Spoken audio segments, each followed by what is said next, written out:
Hello friend, exam centre में आपका स्वागत है। और आज हम बहुत ही विस्तार पूर्वक नील आंदोलन यानी नील विद्रोह को हम कवर करेंगे, पूरा बेसिक और एडवांस। अगर आपसे नील आंदोलन से क्वेश्चन एग्जाम में पूछा जाता है तो शायद आपसे एक भी ना छूटे। इस तरह आज हम क्लास को लेने वाले हैं पूरा डिटेल्स से। और फ्रेंड्स, मॉडर्न हिस्ट्री का क्लास हो रहा है लगातार कंटिन्यू। तो ये आज विश्लेषण से पहला आंदोलन है और हमने कई आंदोलन को पहले भी कवर किया है। तो चलिए बहुत ही ध्यानपूर्वक सुनिएगा, देखिएगा, नोट्स ज़रूर बनाइएगा क्योंकि बहुत ही इम्पोर्टेंट आंदोलन है। एक नील विद्रोह जो है, पहले हम स्टार्टअप करते हैं। नील विद्रोह जो है फ्रेंड्स, एक 1859 और 60 के बीच हुआ था। लेकिन एक आंदोलन आपको ध्यान होगा कि महात्मा गांधी के द्वारा प्रथम सत्याग्रह जो हुआ था वो हुआ था, मैं यहाँ पे लिख देती हूँ, 1917 में। तो ध्यान रखिएगा, 1917 से पहले भी नील आंदोलन पहले भी हो चुका था जो कि 1859 में हुआ था। तो आप नोट्स ज़रूर बनाइएगा इस आंदोलन का। तो चलिए, 1857 के विद्रोह के पश्चात जो है प्रथम संगठित रूप से जो है बंगाल में नील की खेती करने वाले किसान जो थे उनके द्वारा यह जो आंदोलन है वो किया गया था। तो इसमें 2 पॉइंट आपको ध्यान रखना है। 1857 के बाद हुआ था संगठित रूप से, और दूसरा बंगाल, मैं यहाँ पे अंडरलाइन कर देती हूँ, दूसरा बंगाल क्षेत्र में हुआ था और नील की खेती करने के लिए किसानों के द्वारा। अब चलते हैं हम नेक्स्ट पॉइंट पे। अंग्रेज अधिकारी जो थे वो बंगाल तथा बिहार के रैयत यानी कि छोटे जो किसान होते हैं, रैयतों से भूमि लेकर बिना पैसा दिए ही रैयतों को नील की खेती करने के लिए मजबूर या विवश किया गया था। तो इस लाइन को मैं ऐसे समझाती हूँ आपको। अंग्रेज जो अधिकारी थे वो बंगाल और बिहार के जो रैयत थे यानी छोटे किसान थे उनसे खेती करवाते थे, लेकिन पैसा नहीं देते थे, या फिर देते भी थे तो उनका जो वाजिब होना चाहिए था उस हिसाब से नहीं दिया जाता था, कम दिया जाता था। तो आई होप आपको ये दोनों लाइन समझ आ गई होगी। चलते हैं नेक्स्ट पॉइंट। जबकि किसान जो है अपनी उपजाऊ जो ज़मीन है उस पर चावल की खेती करना चाहते थे, लेकिन इन्हें नील की खेती करने के लिए विवश किया गया था। अब हम चलते हैं नेक्स्ट पॉइंट।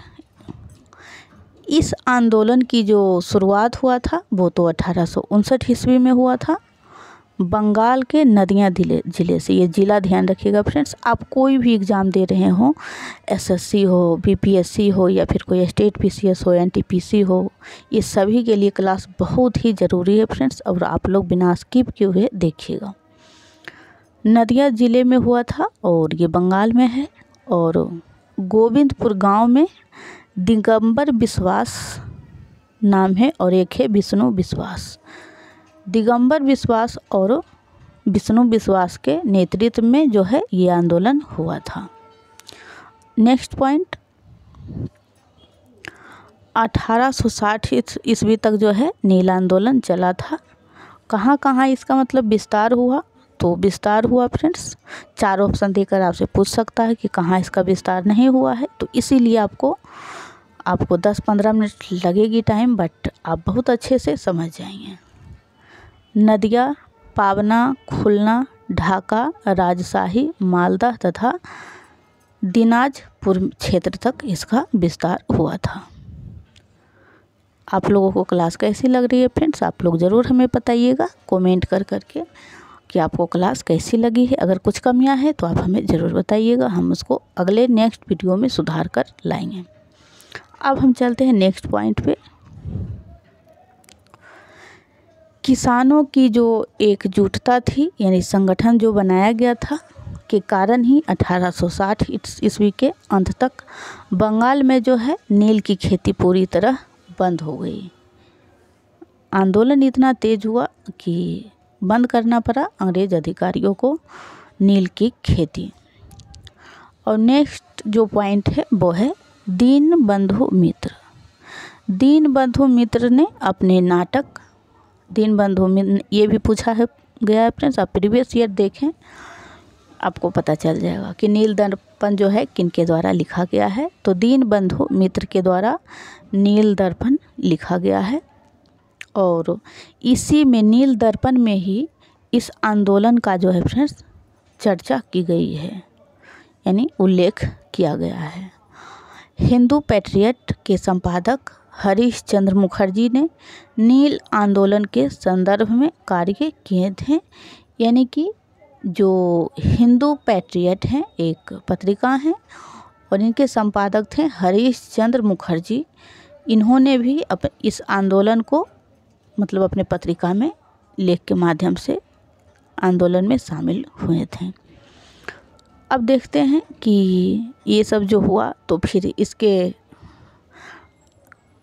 अथी में नील आयोग बनाया गया था। नील आयोग जो बनाया गया था वो बनाया गया था 31 मार्च 1860 को। ध्यान रखिएगा, जब आंदोलन समाप्त हो गया था पूर्ण रूप से उसके बाद 31 मार्च 1860।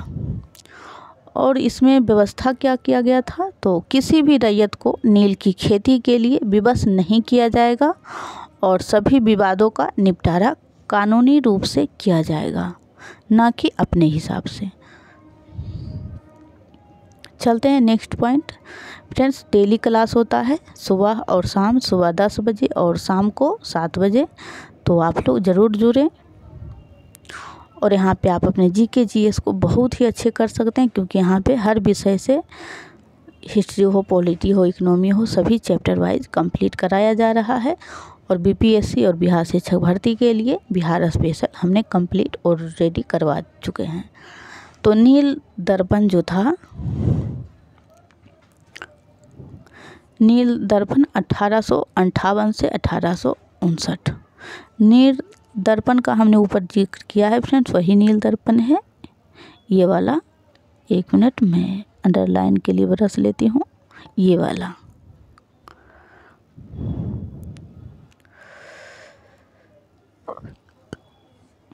नील दर्पण जो है बांग्ला भाषा में लिखा गया था और यह जो है एक प्रसिद्ध नाटक है और जिसके रचनाकार जो थे वो थे दीनबंधु मित्र। और इसकी रचना जो हुआ था वो हुआ था 1858 से 59 के बीच में। यह मैं नेक्स्ट पॉइंट पे, यह बंगाल में नील विद्रोह का आंदोलन का कारण बना और यह बंगाली रंगमंच के विकास का अग्रदूत भी बन गया। नेक्स्ट पॉइंट है नाटक नील दर्पण में बंगाल में नील की खेती करने वालों का अंग्रेज़ों द्वारा जो शोषण किया गया था, भारतीय किसानों के ऊपर अमानुषिक, यानी कि मानव के साथ मानव के जैसा व्यवहार करना चाहिए, लेकिन उसके साथ जानवरों के तरह, इसे ही अमानुषिक कहा जाता है। अत्याचारों की बड़ी ही भावपूर्ण अभिव्यक्ति हुई थी। नेक्स्ट पॉइंट, यानी ये सब बातें जो हैं वो नील दर्पण में लिखा गया है। कोलकाता के नेशनल थिएटर में 1872 में यह नाटक जो है पहली बार मतलब खेला गया था, यानी कि रंगमंच पे पहली बार ये नाटक हुआ था। नेशनल थिएटर में, कोलकाता में है नेशनल थिएटर, और 1872 में। और ये डेट ध्यान रखिएगा कि जो नील दर्पण नाटक है वो पहली बार कहाँ पे हुआ था, तो कलकत्ता में, और किस वर्ष हुआ था, तो 1872 में, जो कि पहला व्यावसायिक नाटक था। यानी कि व्यावसायिक नील का खेती तो एक व्यवसाय ही तो है, तो इन्हीं से संबंधित पहला व्यावसायिक नाटक भी था।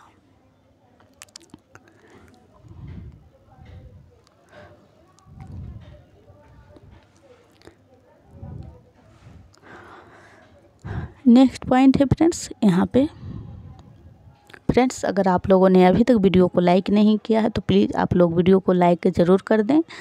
और अगर आप तभी लाइक करें जबकि आपको लगे कि हमने यहाँ से कुछ सीखा है, ऐसे आप नहीं करिए, कोई दिक्कत नहीं।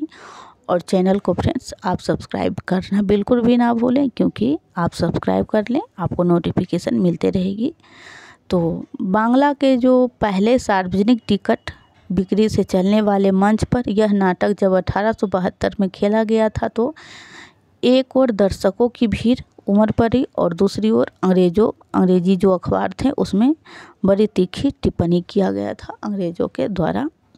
तो ये सब आप याद ना रखें, कोई दिक्कत नहीं, लेकिन जानकारी होना चाहिए।